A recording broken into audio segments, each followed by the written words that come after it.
حضرت انس رضی اللہ تعالیٰ عنہ سے روایت ہے کہ نماز کے وقت کے اعلان کے لیے لوگوں نے آگ اور ناقوس کا ذکر کیا، پھر یہود و نصارہ کا ذکر آ گیا، پھر بلال رضی اللہ تعالیٰ عنہ کو یہ حکم ہوا کہ اذان کے کلمات 2 مرتبہ کہیں اور اقامت میں 1 مرتبہ۔ صحیح بخاری حدیث نمبر 603۔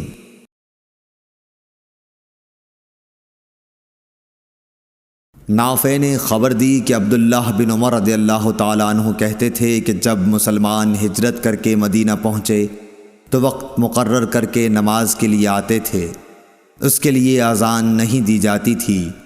ایک دن اس بارے میں مشورہ ہوا، کسی نے کہا نصارہ کی طرح 1 گھنٹہ لے لیا جائے، اور کسی نے کہا کہ یہودیوں کی طرح نرسنگا بگل بنا لو، اس کو پھونک دیا کرو۔ لیکن حضرت عمر رضی اللہ تعالیٰ عنہ نے فرمایا کہ کسی شخص کو کیوں نہ بھیج دیا جائے جو نماز کے لیے پکار دیا کرے۔ اس پر حضرت صلی اللہ علیہ وسلم نے اسی رائے کو پسند فرمایا اور بلال سے فرمایا کہ بلال اٹھ اور نماز کے لیے اذان دے۔ صحیح بخاری حدیث نمبر 604۔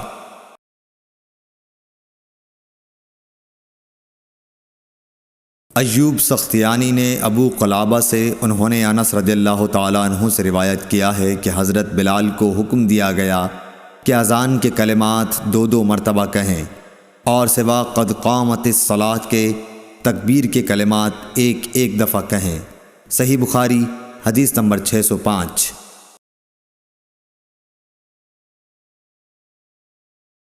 حضرت انس بن مالک رضی اللہ تعالیٰ عنہ سے روایت ہے کہ جب مسلمان زیادہ ہو گئے تو مشورہ ہوا کہ کسی ایسی چیز کے ذریعے نماز کے وقت کا اعلان ہو جسے سب لوگ سمجھ لیں۔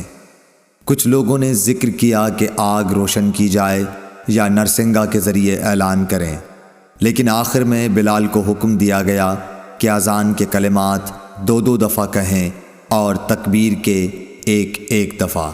صحیح بخاری حدیث نمبر 606۔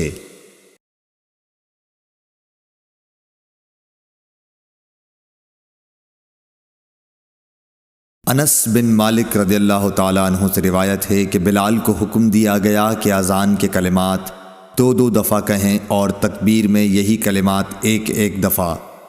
اسماعیل نے بتایا کہ میں نے ایوب سختیانی سے اس حدیث کا ذکر کیا تو انہوں نے کہا مگر لفظ قد قامت الصلاۃ 2 ہی دفعہ کہا جائے گا۔ صحیح بخاری حدیث نمبر 607۔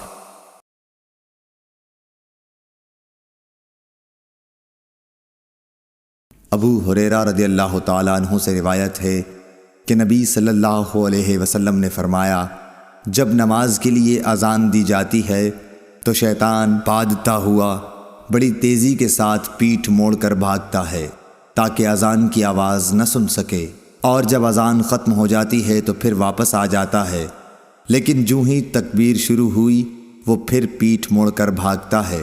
جب تکبیر بھی ختم ہو جاتی ہے تو شیطان دوبارہ آ جاتا ہے اور نمازی کے دل میں وسوسے ڈالتا ہے، کہتا ہے کہ فلاں بات یاد کر، فلاں بات یاد کر۔ ان باتوں کی شیطان یاد دہانی کراتا ہے جن کا اسے خیال بھی نہ تھا، اور اس طرح اس شخص کو یہ بھی یاد نہیں رہتا کہ اس نے کتنی رکعتیں پڑھی ہیں۔ صحیح بخاری حدیث نمبر 608۔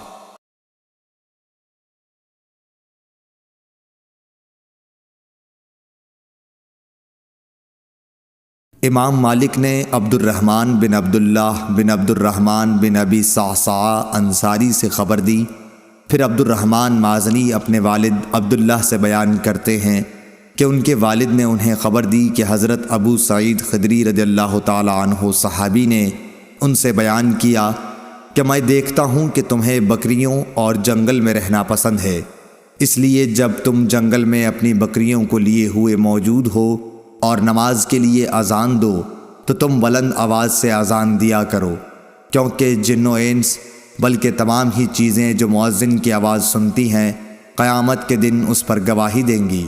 حضرت ابو سعید رضی اللہ تعالیٰ عنہ نے فرمایا کہ یہ میں نے نبی صلی اللہ علیہ وسلم سے سنا ہے۔ صحیح بخاری حدیث نمبر 609۔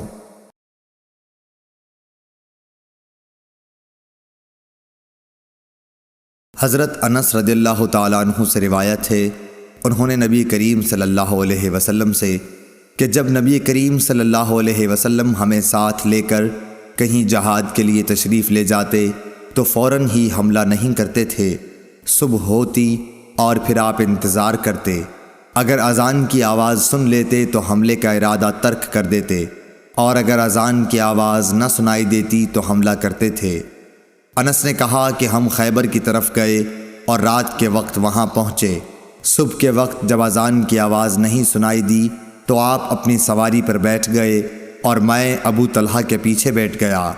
چلنے میں میرے قدم نبی صلی اللہ علیہ وسلم کے قدم مبارک سے چھو چھو جاتے تھے۔ انس نے کہا کہ خیبر کے لوگ اپنے ٹوکروں اور کدالوں کو لیے ہوئے اپنے کام کاج کو باہر نکلے تو انہوں نے رسول کریم صلی اللہ علیہ وسلم کو دیکھا اور چلا اٹھے کہ محمد واللہ محمد صلی اللہ علیہ وسلم پوری فوج سمیت آ گئے۔ انس نے کہا کہ جب نبی صلی اللہ علیہ وسلم نے انہیں دیکھا تو آپ نے فرمایا اللہ اکبر اللہ اکبر، خیبر پر خرابی آ گئی۔ بے شک جب ہم کسی قوم کے میدان میں اتر جائیں تو ڈرائے ہوئے لوگوں کی صبح بری ہوگی۔ صحیح بخاری حدیث نمبر 610۔